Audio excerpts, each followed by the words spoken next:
નમસ્કાર મિત્રો આજની વિડીયોમાં વાત કરીશું દેશ અને દુનિયાના સુપરફાસ્ટ સમાચારની। સૌપ્રથમ વાત કરીએ તો ગુજરાતમાં આતંકી હુમલાનું કાવતરું। તાજેતરમાં પકડાયેલો ISIS આતંકવાદી શાહનવાઝ આલમે NIAની પૂછપરછ દરમિયાન કહ્યું છે કે ગાંધીનગર, અમદાવાદ, વડોદરા અને સુરત શહેર તેમના નિશાને હતા। ISIS તેના આતંકીઓની મદદથી ગોધરા કાંડના બદલા માટે રાજ્યમાં બોમ્બ બ્લાસ્ટ કરવા માગતા હતા, જેમાં BJP headquarter, RSS headquarter, high court, university, મંદિર, મસ્જિદ, યહૂદી પ્રાર્થના સ્થળ, રેલવે સ્ટેશન આ તમામ સ્થળોની જાન્યુઆરી 2023માં રેકી કરાઈ હતી। અન્ય મહત્વના સમાચારની વાત કરીએ તો ચિલ્કા સરોવરમાં ફસાયા રૂપાલા।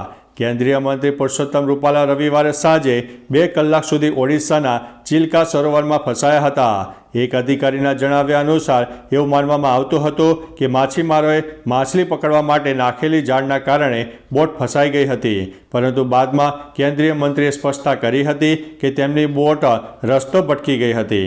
તેમણે કહ્યું છે કે વહીવટીતંત્રએ જાણ થતાં તરત જ સતપારાથી બીજી બોટ મોકલી, જેમાં અમે સહી સલામત તટ સુધી પહોંચ્યા હતા।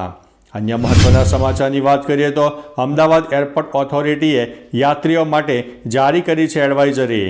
10 થી 12 જાન્યુઆરી દરમિયાન ગાંધીનગર ખાતે વાઇબ્રન્ટ ગુજરાત સમિટ યોજાશે, જેના લીધે અમદાવાદ એરપોર્ટ પર વિશેષ અતિથિઓનું આગમન થશે, જેથી સામાન્ય યાત્રીઓ માટે એરપોર્ટ ઓથોરિટીએ એડવાઇઝરી જાહેર કરી છે, જે મુજબ સુરક્ષા પ્રોટોકોલને ધ્યાનમાં રાખીને યાત્રીઓએ સહયોગ આપવાનો રહેશે।